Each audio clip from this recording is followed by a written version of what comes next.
Boa tarde a todos. Primeiro, obrigado pela presença, né? Eu sou o Cláudio, bacharel em Química, trabalho há mais de 20 anos já no segmento, né? E desenvolvendo os produtos, materiais aí para artesanato na maior parte, tá? Hoje eu vou falar um pouquinho para vocês dos 3 tipos principais de resina que nós temos, que encontramos no mercado até, né? Que é a resina de poliéster, a resina epóxi e o poliuretano, tá? E aí eu vou tentar abranger um pouquinho a questão de qualidade de cada uma delas e também falar um pouquinho do tipo de molde, de custo, tudo isso, tá? É claro que eu tentei sintetizar o máximo possível a apresentação, né? Porque senão eu iria falar aqui por horas e aí acho que vocês iam até dormir, legal? Então eu vou começar falando para vocês do nosso primeiro material, tá? Que é a resina de poliéster.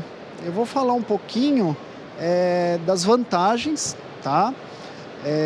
Isso tudo que eu estou falando é relacionado ao artesanato, tá? A pequenas peças, a peças até um pouco mais volumosa, mas peças voltadas para o artesanato, para o pequeno artesão, onde vai usar um molde feito de forma artesanal, tudo isso, tá? Então, assim, a primeira vantagem do poliéster é a versatilidade em produção de peças, tá? A gente consegue fazer peças cilíndricas, ovais, com quina, sem quina e uma gama muito grande, tá? É um material que a facilidade de produção de moldes é muito grande, a gente consegue produzir moldes de forma muito simples, com detalhes muito técnicos e detalhes que fazem com que a peça tenha uma qualidade excelente final, tá? É um material facilmente pigmentado.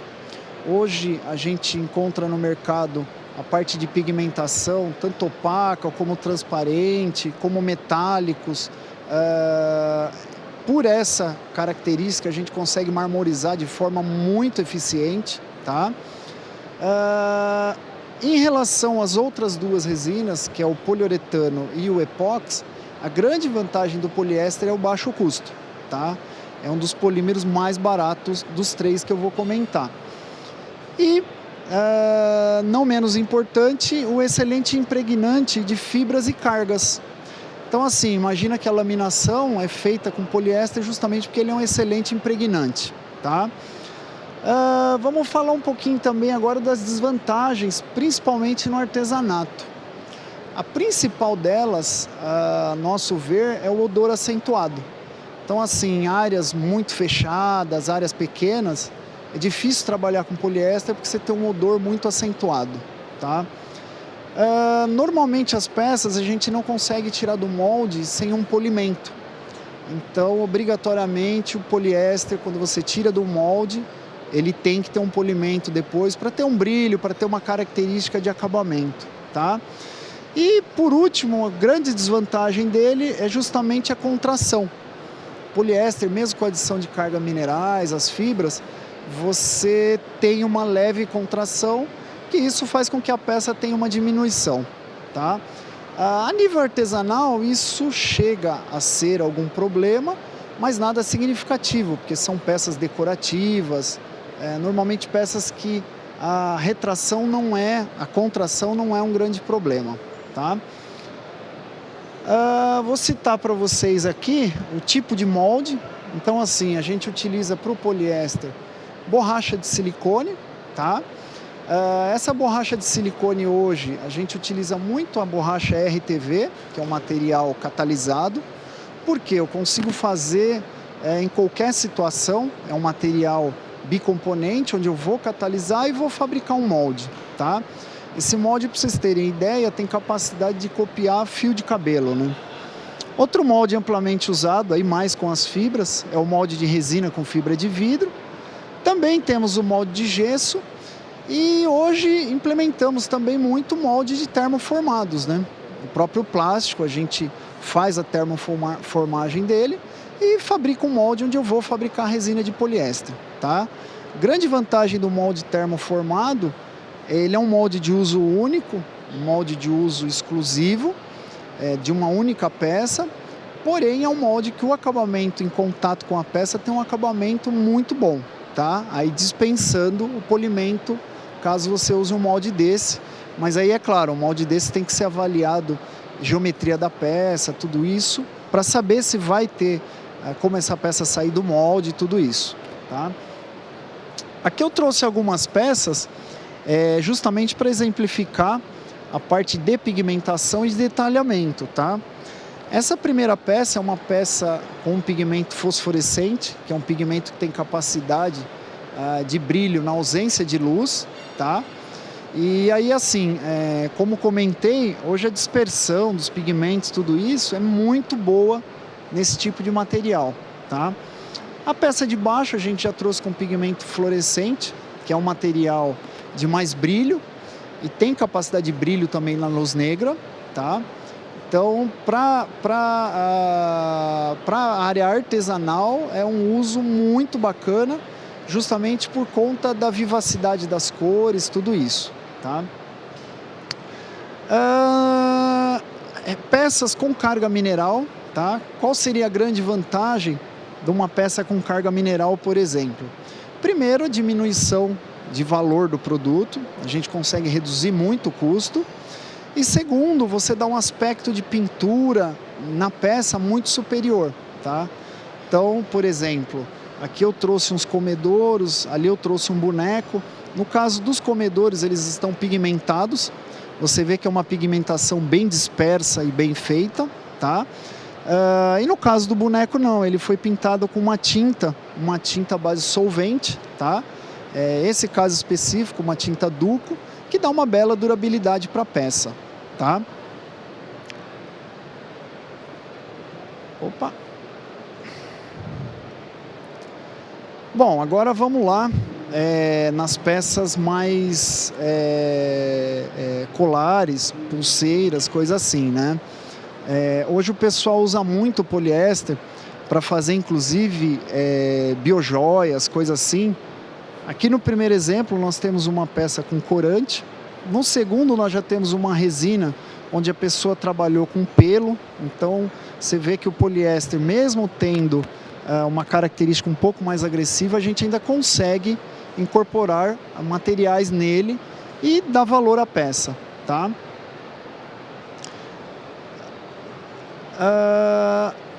Segundo, o poliéster cristal, tá? Segundo não, seguindo as imagens aí, vamos falar um pouquinho de poliéster cristal, tá? Onde a gente consegue fazer peças com qualidade vítrea e boa qualidade. É claro que esse tipo de peça ela recebe um polimento, tá? Então você consegue produzi-la num molde muito simples, um molde de silicone, extrai e faz um polimento, tá? Aí nos três casos, onde se aplica muito, onde você quer uma peça com baixo custo e extremamente cristal, tá? Ainda na linha de bijuterias, né? Temos ali os colares, a pulseira, tá? São peças pigmentadas, você vê a boa dispersão da pigmentação, tudo isso, tá? E aí, para fechar o poliéster, né? Ainda artesanal, nós temos ali 2 caiaques e uma prancha de surf, tá? Que são produzidos com resina de poliéster, os caiaques em molde e a prancha de surf não, aí é produzido sobre um bloco de poliuretano, onde a pessoa faz a laminação e depois vem com acabamento sobre a peça, tá? Fechando a resina de poliéster, vamos entrar agora na segunda resina, que é a resina de poliuretano, tá? Aqui nós estamos falando de uma resina de ultracasting, tá? Que é voltada para o artesanato.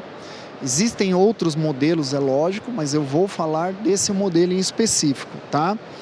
Vantagens desse tipo de resina, como o poliéster tem uma versatilidade muito grande, eu consigo colocar numa gama gigantesca de aplicações, tá? Segue igual o poliéster, eu tenho uma facilidade na produção de moldes, tá? Por quê? É um material que eu consigo produzir moldes com excelente característica de detalhamento, tá? É um produto de cura muito rápida e com uma vantagem frente ao poliéster. É um produto de baixa contração. Então, assim, até algumas peças que você necessariamente precisa de uma contração menor, o poliuretano atende, tá? E com uma grande vantagem frente ao poliéster, ele não tem odor. Então, por exemplo, quando a gente tem pequenos artesãos que vão trabalhar em áreas pequenas, ele consegue trabalhar com poliuretano sem problema nenhum, tá? Só um adendo assim importante frisar, né? Quando a gente fala que não tem odor, não significa que eu estou dizendo que não precisa usar os EPIs, tá? Obrigatoriamente, todos os produtos aqui, a gente orienta o uso de EPI, tá? Sempre. Isso, é claro, não, mas eu não sinto odor, mas você tem a parte química sendo exalada ali, que a longo prazo, com certeza, pode causar algum tipo de patologia, algum tipo de problema. Então, só citando isso, porque eu falei o sem odor, tá? E vantagem do poliuretano é que ele tem alta resistência mecânica, tá? Então a gente consegue fazer peças onde obrigatoriamente eu precisaria colocar fibra de vidro ou materiais fibrosos para dar resistência à peça.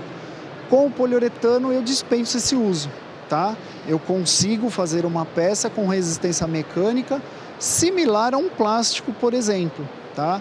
Então ele é amplamente utilizado em prototipagem rápida, em peças onde, por exemplo, o artesão quer copiar uma peça plástica, às vezes de uma máquina, às vezes uma carenagem de moto, um segmento que é industrial, porém você pega uma moto 1980, que nem existe mais um molde de fabricar a carenagem, você pega um artesão que ele fabrica um molde e consegue tirar essa carenagem com maestria, tá? Inclusive copiando os detalhes de encaixe, copiando marcas originais da peça, tá? E aí agora eu vou falar um pouquinho das desvantagens do poliuretano, né? Primeira desvantagem, no caso desse poliuretano que eu estou falando, a gente só consegue peças opacas, tá? Então, para o artesanato, por exemplo, para fazer uma bijuteria, você já teria problema, não faço cristal. Ele é um material de coloração creme, tá? Limitação de volume na peça. Por quê? Como eu citei aqui, que é uma peça que eu posso comparar ela com uma peça laminada com fibra de vidro, mas eu tenho que tomar muito cuidado com a limitação de tamanho e volume, tá? Esse tipo de material a gente indica para peças aí no máximo de 10 milímetros. Essa peça pode ter um tamanho maior, mas não pode exceder esses 10 milímetros de película, tá? E uma das questões é que tem um custo maior que o poliéster, tá? E um problema, por ser um material de cura muito rápida, nós estamos falando de um trabalho de 2 a 3 minutos e uma cura de 8 a 10 minutos, isso para laminar uma fibra de vidro, uma fibra de carbono, seria quase impossível, tá? Então, é um material que você não tem fácil impregnação de fibras nele. Os moldes seguem meio que a linha do poliéster, tá? Então, assim, eu consigo fazer em moldes muito simplórios com borracha de silicone, tá? E aí, é claro, facilita muito a produção, a cópia de detalhes, tudo isso, tá? O gesso também é uma possibilidade, às vezes para peça de geometria que tem um ângulo de saída muito bom, tá? O gesso acaba entrando muito em desuso, porque imagina que você teria uma baixa produção para justificar fabricar um molde de gesso. E os moldes termoformados em termoplástico também é uma opção, sempre observando, né? É um material rígido, então se você não tiver ângulo de saída nos moldes, tudo isso, provavelmente a peça não vai sair. Trouxe aqui algumas peças, algumas aplicações. Esse aí eu já até comentei, é uma fabricante de peças para motos antigas, tá? Essa peça do primeiro quadrante, para vocês terem ideia, ela tem um tamanho de uns 35 centímetros, tá? É uma peça que originalmente era fabricada em plástico e hoje não existe mais a peça. Como é uma moto de baixa tiragem, a pessoa consegue fazer esse tipo de peça, depois ela recebe uma pintura e chega num estado similar ao plástico em questão de cor e resistência, tá? Inclusive resistência mecânica. O último quadrante eu trouxe até uma peça, o amarelo é a cor original e o outro é uma peça que o fabricante já consegue cromar ela, tá? Então hoje existe possibilidade de cromar não só o poliuretano, como o poliéster e epóxi também, mas aí é um processo mais industrializado, tá? E ainda no poliuretano, também muito utilizado em miniaturas. Por exemplo, esse ônibus que vocês estão vendo primeiro aí, ele tem uma média de 45 centímetros, é uma escala que se usa muito. Isso ele é feito numa parede de 2,5 milímetros a 3, e a pessoa consegue ali uma resistência mecânica, um acabamento muito, muito bacana, porque ele utiliza um molde de silicone, onde vocês veem as linhas, os detalhes, ele consegue copiar com muita qualidade, tá?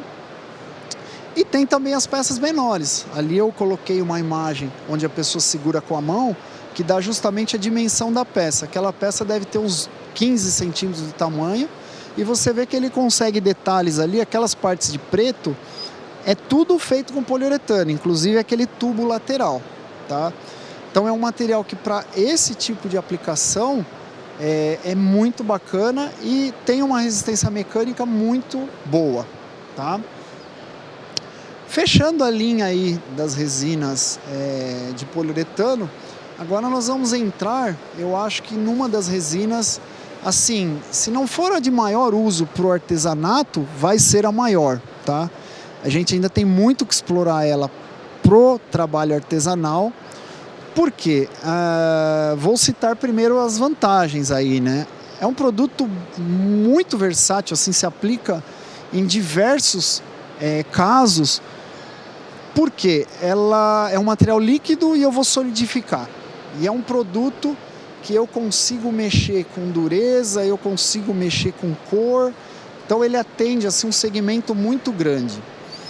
Idêntico ao poliéster, ele tem uma facilidade na produção dos moldes, tá? É um produto de fácil pigmentação. Hoje, análogo ao poliéster, eu tenho pigmentação para ele opaca, translúcida, metálicos. Eu tenho pigmentos, por exemplo, perolizados, e toda essa gama ela ainda pode ser misturada dentro da mesma resina. Então imagina que dá uma liberdade para o artesão criar peças únicas e exclusivas, tá? Segundo ponto, é um excelente impregnante de fibras fibras e cargas, tá? Então, por exemplo, quando a gente vai falar em laminação de alto desempenho, laminação de alta resistência, você já vai para o epóxi, principalmente laminação com carbono, mas hoje existe diversos laminados também de fibra de vidro com epóxi, tá? A contração dele também é muito baixa, tende a zero. E a grande vantagem para o artesão, principalmente o pequeno artesão, ele tem baixo odor, tá? Diria quase um odor zero. Lembrando, sempre eu falo odor zero, só frisando aqui, sendo chato, não é que não é para usar os EPIs. Os EPIs obrigatoriamente você sempre vai ter que usar, tá? E por último é um produto autonivelante. Então imagina que em 95% das aplicações que a gente faz com epóxi, a peça sai acabada, tá? Se a pessoa tiver um bom molde, se a pessoa for fazer sobre um excelente substrato, ela consegue ter uma peça totalmente acabada na aplicação, tá? Agora o problema é falar das desvantagens, né? A primeira desvantagem do epóxi frente ao poliéster, que é o que eu estou fazendo comparativo, é só o custo. Ele tem um custo ainda um pouco maior que o poliéster. Por isso que o poliéster ainda atende muitas áreas, tá? E se é que é um problema, ele tem menor durabilidade do molde de silicone, tá? Uma resina de poliéster, enquanto você consegue tirar média de 100 a 150 cópias de uma resina de poliéster do molde, o epóxi, com muito cuidado, você vai tirar 30 peças, tá? Então, assim, a nível artesanal, o molde entra como um custo e o artesão acaba absorvendo isso, tá? Os moldes, análogo à resina de poliéster, se usa muita borracha de silicone, e aí o silicone, eu consigo usar o silicone RTV, que é o catalisado, que é o que todo mundo fabrica, o que todo mundo faz, e também é possível eu usar o silicone HTV, a quente. Aí, claro, teria uma durabilidade maior, porém, é um silicone feito de forma industrial, então você não vai comprar isso em escala pequena nunca, tá? E tirando a vantagem do pequeno artesão poder fazer. Moldes podem ser feitos com resina e fibra de vidro também, tá? Principalmente para peças laminadas, é muito utilizado pelo pequeno artesão, né? Moldes em gesso, às vezes a pessoa vai fazer uma peça única, tanto laminada como uma peça injetada, ele pode usar o gesso, tá? Lembrando, o gesso é sempre para baixa produção. E os moldes termoformados em termoplástico, que também é de grande valia para uso com a resina epóxi, tá? Agora, pessoal, vamos exemplificar algumas peças. Aqui eu coloquei a primeira peça, um chaveirinho, e aí só para citar uma das versatilidades do epóxi, né? Hoje eu acho que quem não conhece alguém que faz chaveiro vai conhecer, porque tem muita gente fazendo isso. E qual que é a grande vantagem de uma resina epóxi ou uma resina poliéster também, né? Como você tem uma variação gigantesca de pigmentos e variação ainda maior do que eu posso inserir nisso, imagina que um chaveiro desse primeiro, para você copiar é muito difícil, e segundo, eu consigo um milhar de tipo de cor nisso, e isso vai dando diferencial, tá? Então, por isso que volto a dizer, é um produto que assim, ainda tem muito a se explorar. Ali eu tenho uma outra peça, ainda não acabada, uma pétala de uma flor, tá? Essa pétala, para vocês terem ideia, aí tá grande, mas ela deve ter 1 centímetro, 1,5 centímetros, onde foi aplicada uma resina epóxi e se deixou secar, tá? Essa pétala poderia virar um brinco, um colar e assim sucessivamente na mão do artesão, é claro, tá? A próxima peça é um anel, que é uma esmaltação, tá? Ali foi feita uma película, tem 1 milímetro sobre a peça, e vocês veem que todas essas peças, elas saíram, a primeira foi feita no molde, ela saiu desse jeito do molde e já está pronta, e a última e a segunda também.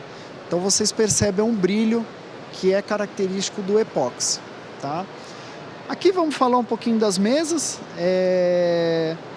Eu coloquei mesas assim, só película, tá? O primeiro caso é uma película sobre uma madeira. Então, assim, qual a grande vantagem do epóxi, principalmente em madeira, tá?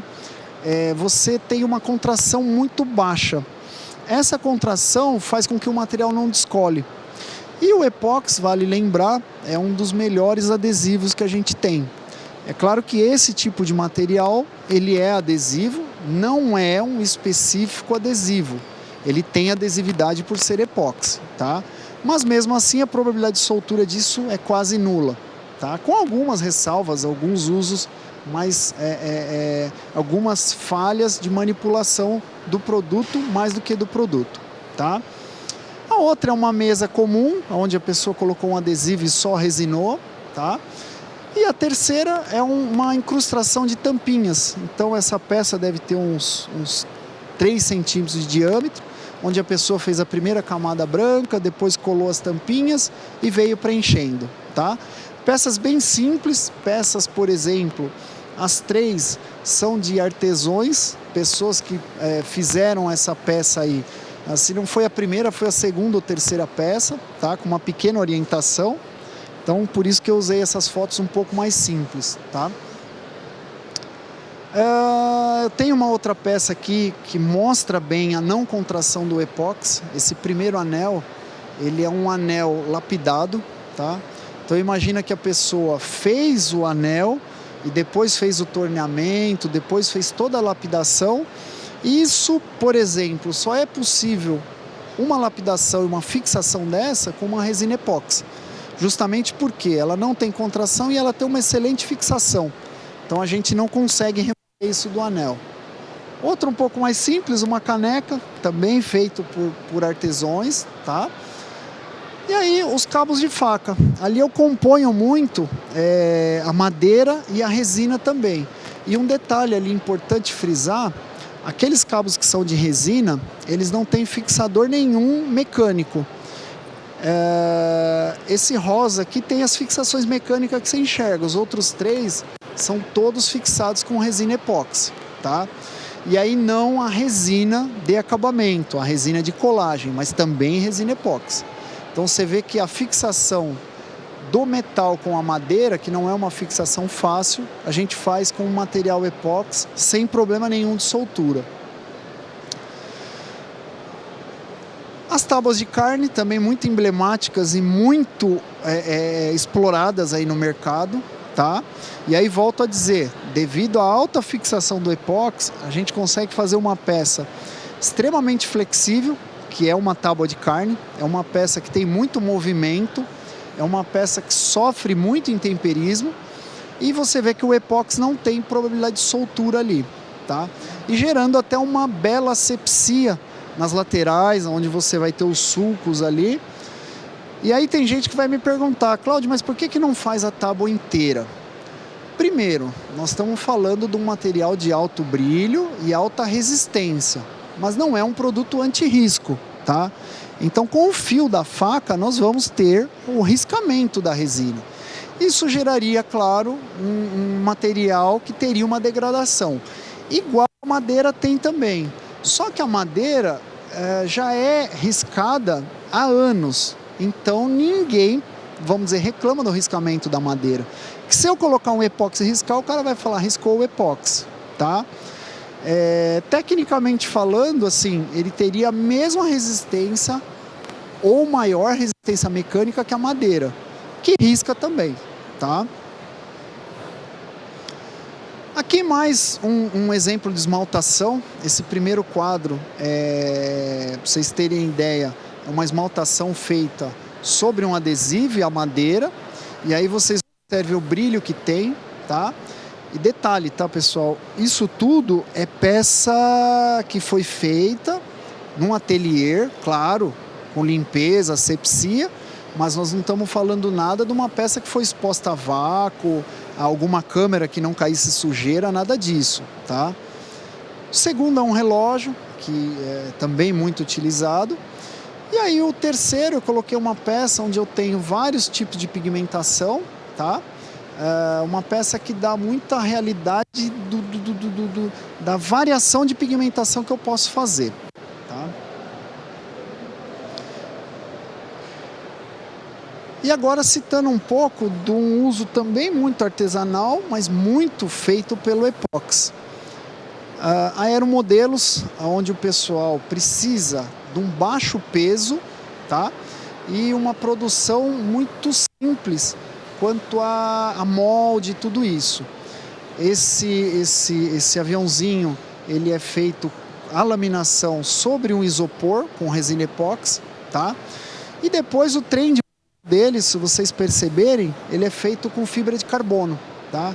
Por que isso? Daí a pessoa põe um motor e usa para voar e na hora que isso desce, dá um impacto igual a um avião de verdade, tá? Diria que com as mesmas dimensões de um avião de verdade, seguindo o tamanho dele, óbvio. E as pranchas de surf, que eu coloquei as pranchas de surf na fabricação do poliéster, que foi amplamente utilizado e hoje ainda é. Porém, hoje a gente mudou a fabricação de prancha para epóxi, por algumas questões técnicas, e aí uns gostam, outros não, mas o epóxi está tomando muito mercado.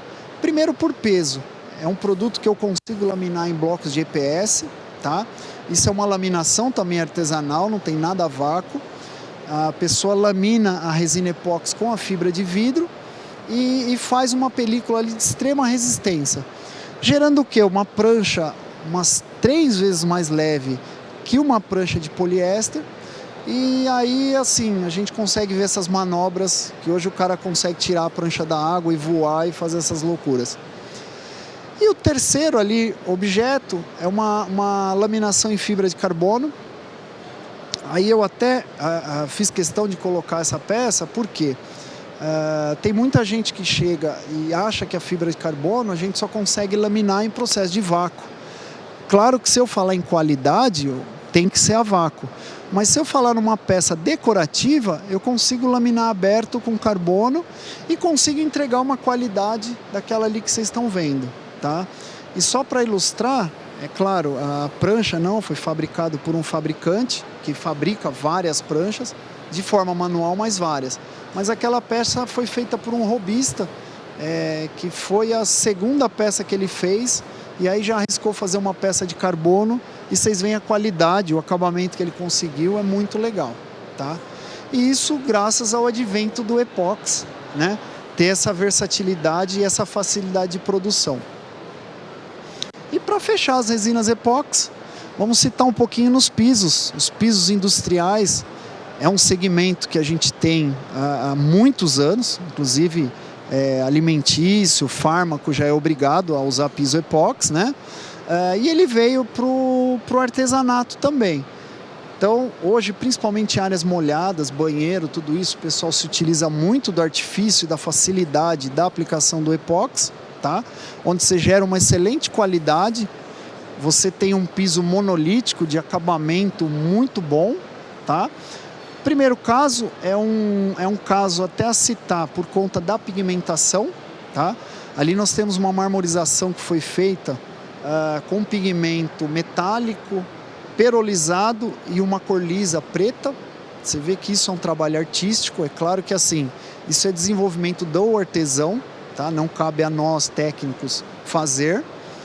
O segundo já é um piso mais simples, de uma impressão 2D, e o terceiro a pessoa colocou uma impressão 3D ali e conseguiu um efeito bem legal, tá?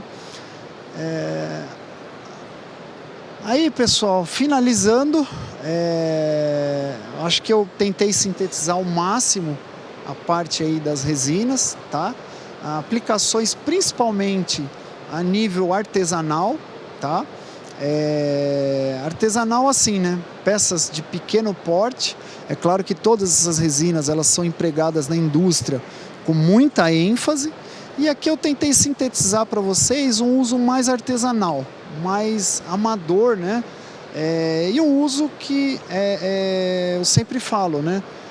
Tanto o epóxi, como o poliéster, como o poliuretano, tem um uso muito amplo e acredito que ainda vai se desenvolver muito, né? Com o advento da informação. Bacana? Agradeço a todos aí pela disponibilidade e obrigado e até a próxima.